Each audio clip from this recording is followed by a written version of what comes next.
Dictation शुरू होगी कुछ ही सेकंड में। स्टार्ट। सभापति महोदय, देश के संपूर्ण विकास की सफलता के संबंध में जनता का सक्रिय सहयोग होना बहुत आवश्यक है। ग्रामीण विकास के बारे में वांछित उद्देश्य जब प्राप्त किए जा सकते हैं, तब लोगों में निर्णय लेने और लाभ प्राप्त करने में स्वयं को भागीदार समझने की सामर्थ्य हो। आजकल जो विकास कार्यक्रम चल रहे हैं, इन संचालित किए जा रहे कार्यक्रमों की असफलता के संबंध में मैं आपको बताना चाहूँगा कि समाज के कमज़ोर वर्ग के लोगों में अनभिज्ञता और असहयोग के कारण इन कार्यक्रमों का लाभ उन तक नहीं पहुँच पाता है। जो वास्तविक रूप से हकदार हैं। अतः इस संबंध में प्रौढ़ शिक्षा की आवश्यकता को नकारा नहीं जा सकता। महोदय, इस बात से इनकार नहीं किया जा सकता है कि प्रौढ़ शिक्षा कार्यक्रम का उद्देश्य अनपढ़ को अक्षर ज्ञान कराने के अलावा उन्हें जीवन के प्रति व्यावहारिक बनाना है। दूसरा मकसद परिवार के अंदर परंपरागत रूप से चली आ रही बुराइयों से बचाना है, ताकि उनका समग्र विकास हो सके। आज भी हमारे समाज में अनेक बुराइयां मौजूद हैं।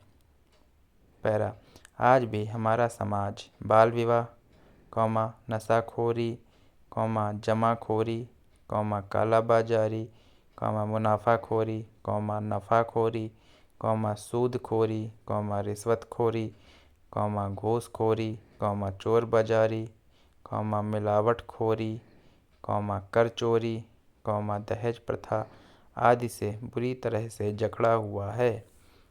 हमें प्रौढ़ शिक्षा के माध्यम से बुजुर्ग लोगों से इन परंपराओं से होने वाली हानियों से अवगत कराना चाहिए, जिनसे वे प्रत्यक्ष रूप से जकड़े हुए हैं। मेरे विचार से इस कार्यक्रम का प्रमुख पहलू सामाजिक चेतना जगाना भी हो सकता है। प्रौढ़ शिक्षा केंद्रों के माध्यम से यह प्रयास किया जाता है कि सरकार के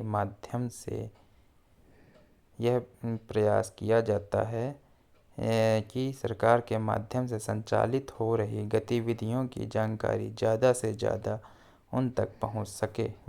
इस दृष्टिकोण को ध्यान में रखते हुए इन केंद्रों के माध्यम से ऐसी योजनाओं को प्रारंभ किया गया है जिससे वे अपनी आर्थिक समृद्धि के लिए कुछ सीख सकें।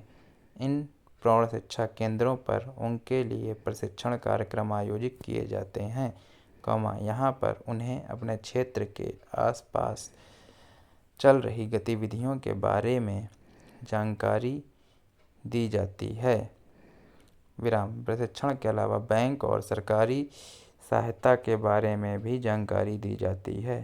इसके अतिरिक्त बेरोजगार लोगों को बैंक की तरफ से दिए जाने वाले ऋण और अनुदान के बारे में भी जानकारी दी जाती है।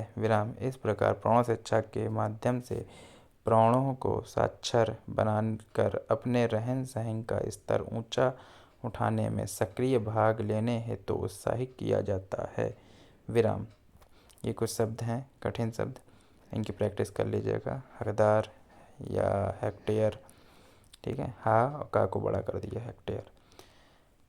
फिर करने के लिए आए तो क्या करेंगे हम लोग, ला बना देंगे। कैसे? जैसे शामिल लिखा और करने के लिए है तो बस ला बना दिया। अलग करने के लिए अलग लिखा, शब्द चिन्ह और ला बना दिया। बदनाम तो बाग को नाम से काट दिया और फिर लिए बना दिया, बदनाम करने के लिए। अगर आए बढ़ाने के लिए तो बा में ला लगा देना है, बा से बढ़ाने और ला से लिए। ताकत बढ़ाने के लिए, आय बढ़ाने के लिए, ठीक है, अवधि बढ़ाने के लिए। फिर शब्द के देने के लिए आए, जैसे बढ़ाने के लिए था बाला, वैसे देने के लिए दाला। ठीक है, दल लिखना है पुस्तक देने के लिए, स्वीकृति देने के लिए। तो इनकी भी आप प्रैक्टिस करिएगा। अगर डिक्टेशन पसंद आई हो तो लाइक कर लीजिएगा।